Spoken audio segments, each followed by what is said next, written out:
Kia ora, everyone. Welcome to the Paediatrics Auckland Region Employer Webinar. I'm going to get the panelists to introduce themselves and then we can kickstart our webinar from there. I am Ash and I am the sourcing consultant who's been emailing all of you over the last couple of weeks. Over to you, Tim. Kia ora, I am Simone Niuea-Leawai, the recruitment and allocation consultant for Paediatrics. Kia ora koutou, ko Genevieve Ostring. So my name's Genevieve Ostring. I am the director of RACP, which is our college training across our network and region, which includes the three major paediatric hospitals in the Auckland region, but also includes Whangarei and Tauranga. I'm a general paediatrician and paediatric rheumatologist as well. Kia ora koutou, ko John Bishop tōku ingoa. My name's John Bishop. I am currently the chair of the Vocational Training Committee. I'm also a paediatric gastroenterologist working at Starship Hospital. Kia ora koutou, my name's Tom Ding. I'm a general paediatric advanced trainee and I'm also the chief resident at Starship this year, 2024.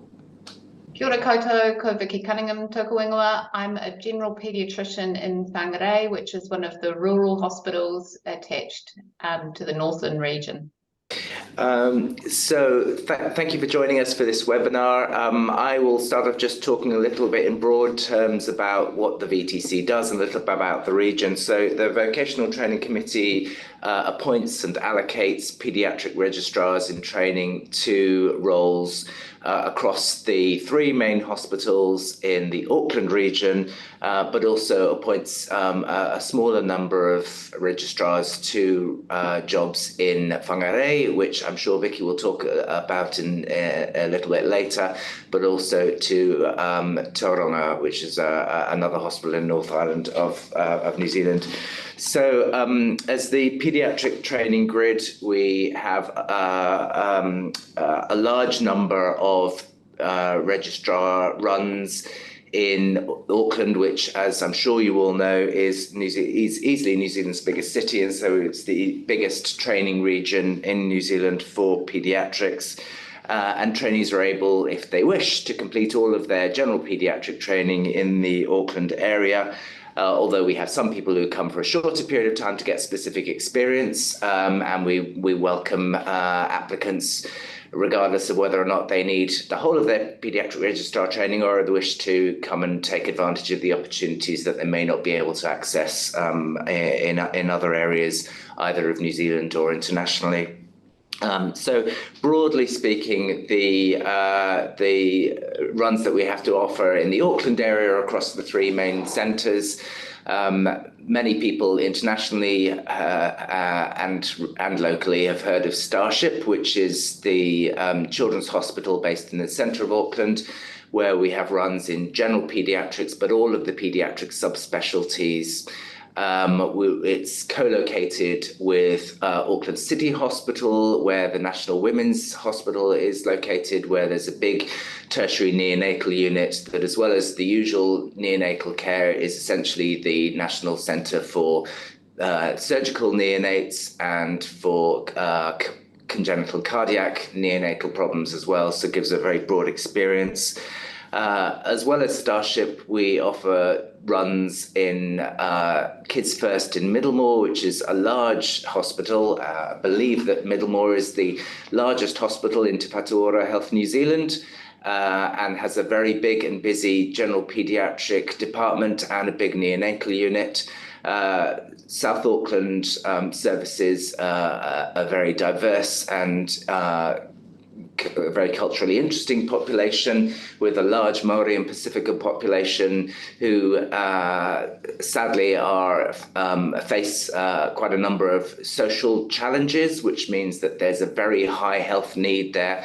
And certainly if you work in South Auckland, you'll see all of the usual paediatric presentations in greater severity than you might in more affluent areas, but you'll also see conditions that you may not expect to see in the developed world, including acute rheumatic heart disease, including bronchiectasis, including severe skin infections, etc. So it's a very interesting and challenging place to work.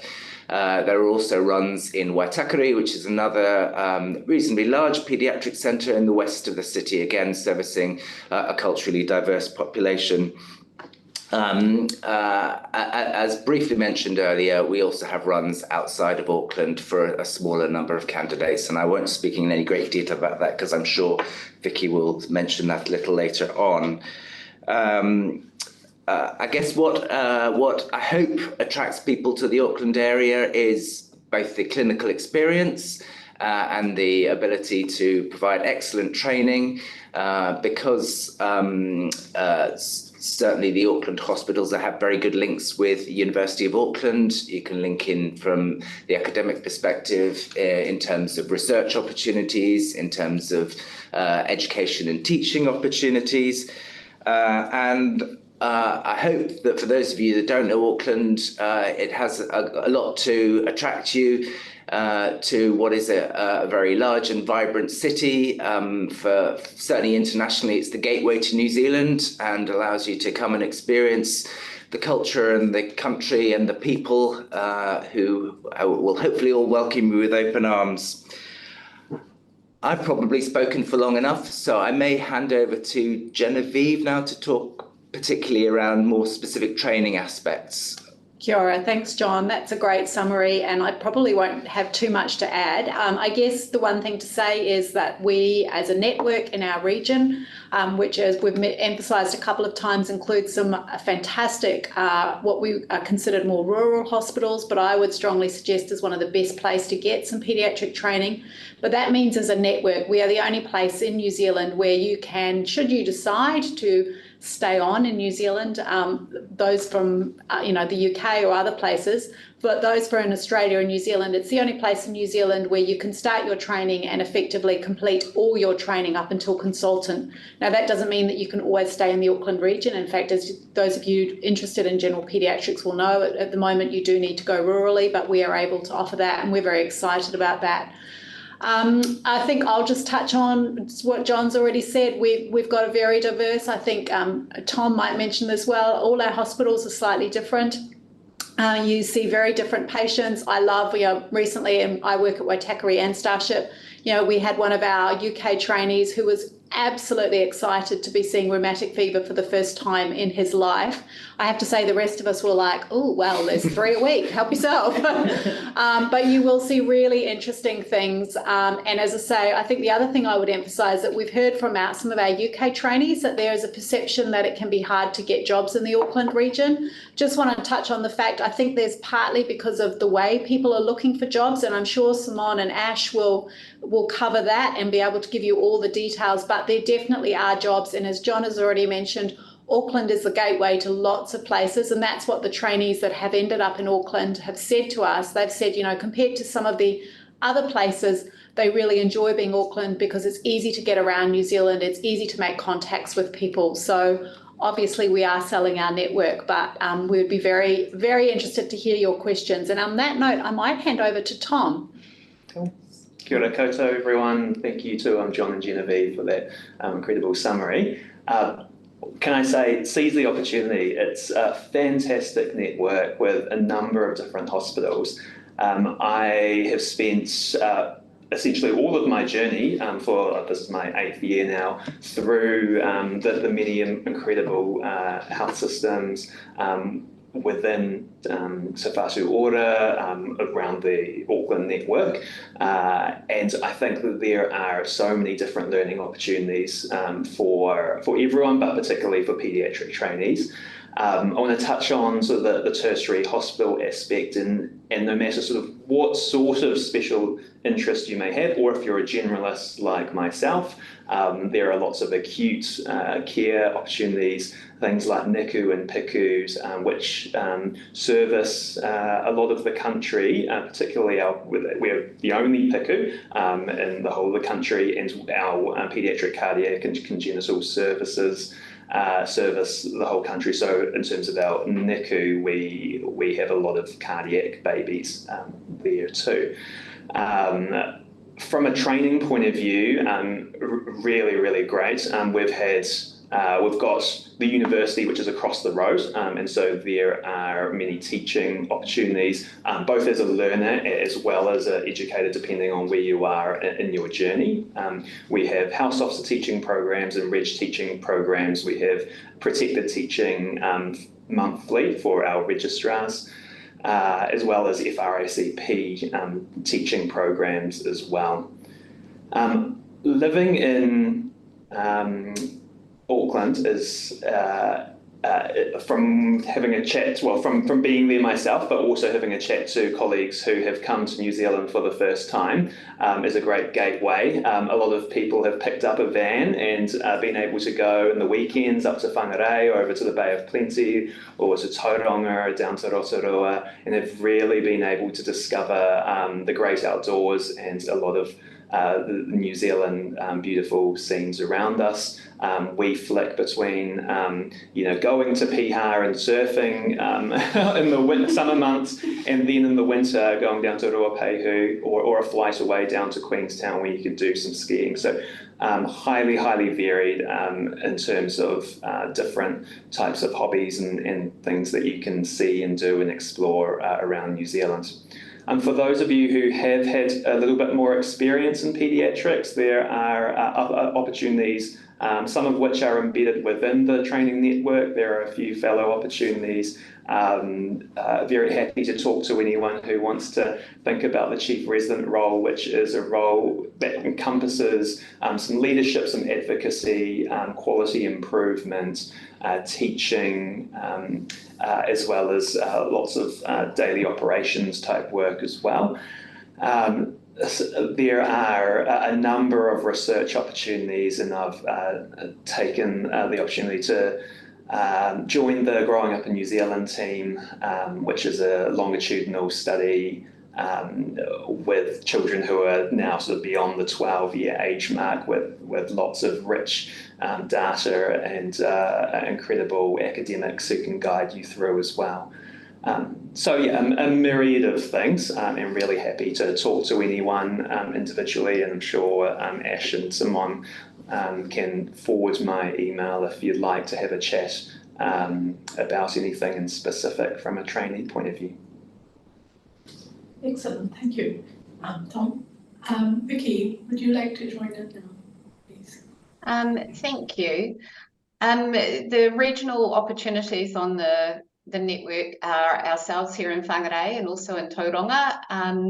We are 2 hours north of Auckland, and we have 100,000 people in Whangarei, but we are like a district general hospital and serve some even more remote places.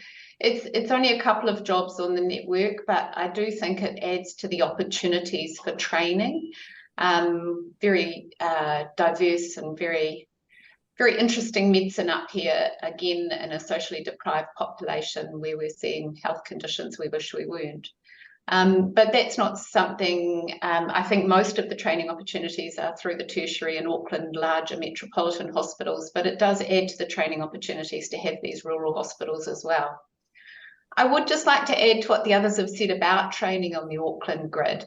I think if you're coming from elsewhere, I would stress that coming to a place like New Zealand, you do get to experience our more relaxed and friendly and I think a very supportive training environment.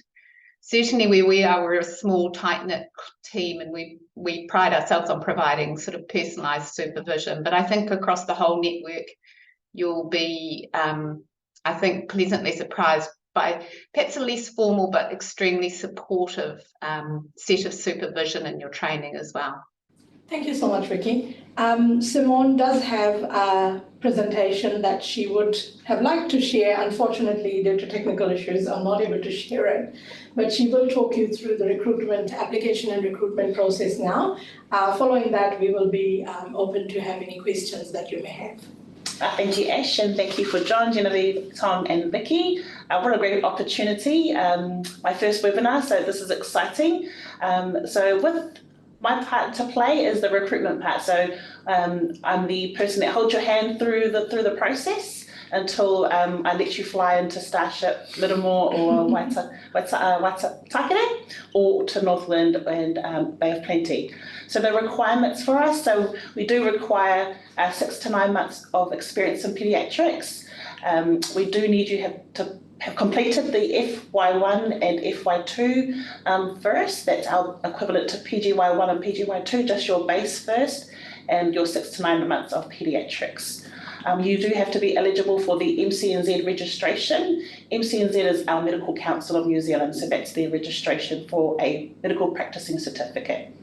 We do require a few things such as your CV and your work history. That includes your work history. That's where I can obtain the experience. We do require the 3 references and certified documents. So the certified documents such as your medical degree, your passport, your driver's license, and also when I say certified, it means the Justice of Peace, Notary Public, Post Office. That's what I mean. Thank you, Ash. So the process, so please do apply through the job advert that's found on the Auckland doctor's website. We will share that after this webinar also. So from that, we do require you to upload the documents and references, but as I said, I will help you through that process. Once we've obtained the application, we will set up an interview with these lovely people, and once, if successful, then a job offer should come through to you. So additional things, we do offer a relocation reimbursement bond. So for those who are beyond Australia, so for our UK, there is a website on our Te Whatu Ora about these details. So it's around 10,000 maximum, or around that area of how much to claim in terms of travel, accommodation, just things to help set you up. So hopefully that is something that entices you even more here to Auckland. With a few things, we do assist with onboarding, so medical council registration, your indemnity insurance, and immigration tokens. So those are the things that we do assist you after the offer part. Oh, here we go, and apply now. Yeah, take the opportunity, as my dear Tom has shared. It's exciting. I've grown up in Auckland. I'm from South Auckland, and I do really appreciate the hard work that these the hardworking doctors get into. So thank you. Yeah, and I'll pass it on to Ash for the questions. Thank you, everyone. If you do have questions, please put your questions through the Q&A panel. I will start off with some questions that we did receive prior to starting the webinar. So there were questions around how do I get registered with MCNZ, and I believe Simone is the right person who will be able to walk you through what steps are required.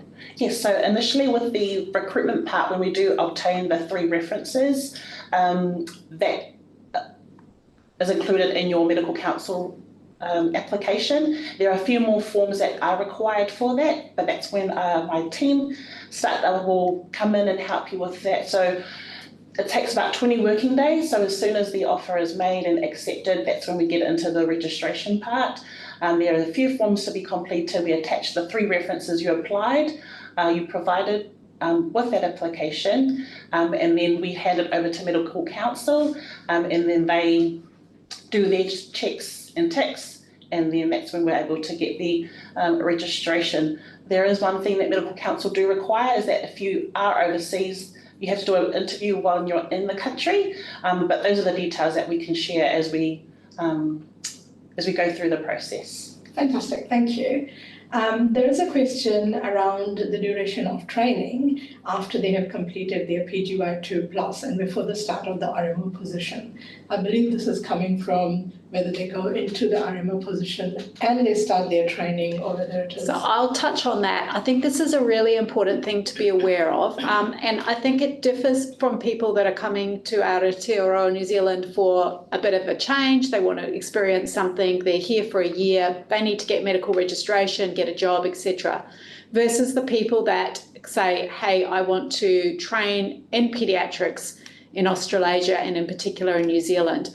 and have come from overseas. The really important thing to know is please get in touch. And Simone will always know who that is, all right? At the moment, it's myself. John was also very helpful. Please get in touch as soon as possible with your local DPE. Vicky was our DPE up in Whangarei, although we've got someone else, but there's someone based at each hospital, and I work with that team overall. One of the key things to know is you have to have full registration before you can start on our paediatric training program. So you have to be fully registered, which, to be honest, to be picking up a registrar job here in New Zealand, you have to anyway. Once you decide you want to train and join the college, this is the really important thing. You only have 3 months from the date that you join the college to put in for something called RPL, or retrospective prior learning review, and that is really important, and those rules are not changed. So the really important thing is you want to get all the documentation of your previous experience. That is, if you're wanting to count some previous paediatric experience, register with the college and then send that in within 3 months' time. That's for people that have previous paediatric experience and want to count it. The reality is most of the time, the maximum time that will be counted from overseas is approximately 12 months. But even then, talk to one of us, because we can give you some advice as to which jobs is most useful to apply to be used for what we call RPL. So that's if you're coming from overseas. Let's say you've just started here in New Zealand, you want to do paediatrics, you've got a little bit of experience, you're not going to count that. Realistically, you have to do a minimum of 3 years as a basic trainee, and then 3 years as an advanced trainee. So 6 years in total, with an exam in the middle between our basic and advanced training. And you don't proceed on to advanced training until you pass that exam. Now, when I say 6 years, that is the absolute fastest you could possibly do it. The reality is almost no one will manage to complete their training in 6 years' time. Because there's certain requirements for both basic training and advanced training in general paediatrics, but other subspecialties, but I'm focusing on general paediatrics, that you need to tick off. And one of the things, we are a network, we're very proud of a network, we've got lots of opportunities, but one of the things that we as a team do is try very hard to ensure that there's fair allocation of what is required for training amongst trainees. But what that does mean is that sometimes we need to consider what other people need, not just one individual. Having said that, I maybe I'm a little bit biased, but I think John would agree as chair of the VTC, the Vocational Training Committee works incredibly hard to try and meet the training needs of trainees.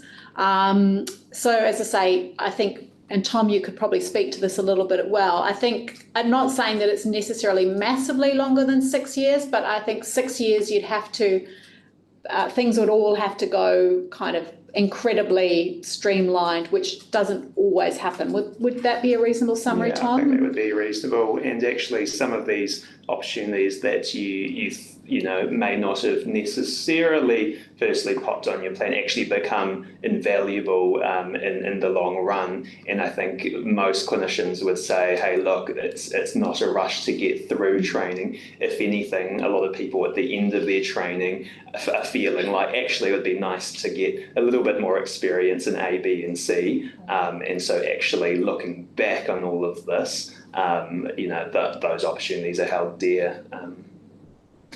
Can I just add a very specific point for the UK trainees out there? I think sometimes there's a feeling that the MRC PCH exam is the same as the FRACP exam. First and foremost, they're actually taken at slightly different points in training, whereas the FRACP exam is the step between basic training and advanced training within paediatrics, done by registrars, whereas the MRC PCH exam is taken a little earlier in training.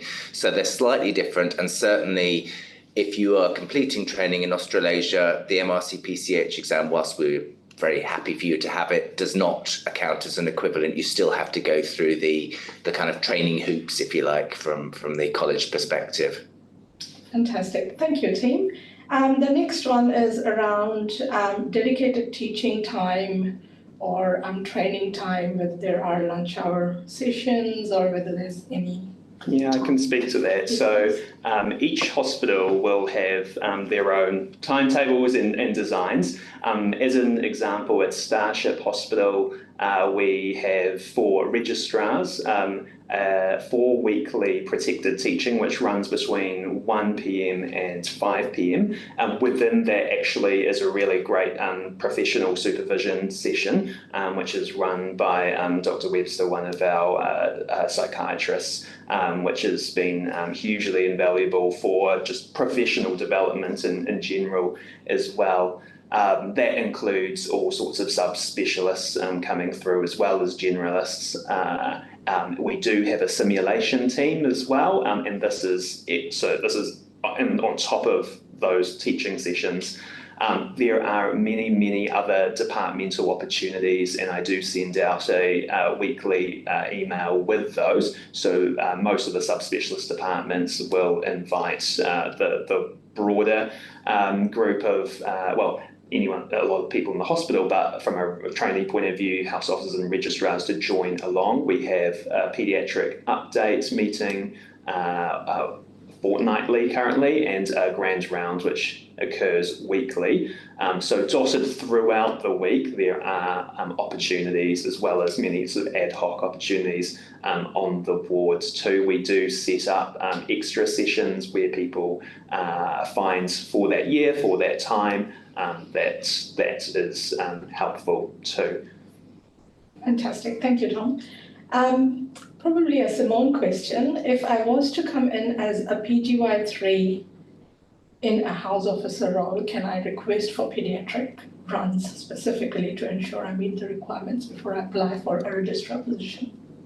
Yes, so if you're a PGY3 and you're wanting to come to the Auckland region, we'll look at your CV and ensure that you've got the 6 to 9 months experience in paediatrics. If you're a bit short, or if you don't meet those requirements, we do then recommend you come as a house officer, and that's where we would liaise with our house officer team to ensure that you get some paediatric runs before we're able to step you up into a paediatric registrar position.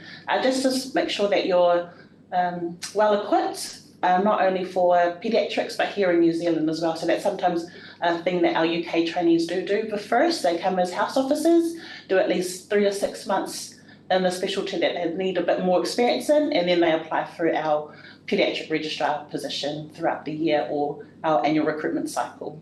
Fantastic, thank you, Simone. I guess the next one is back to Tom.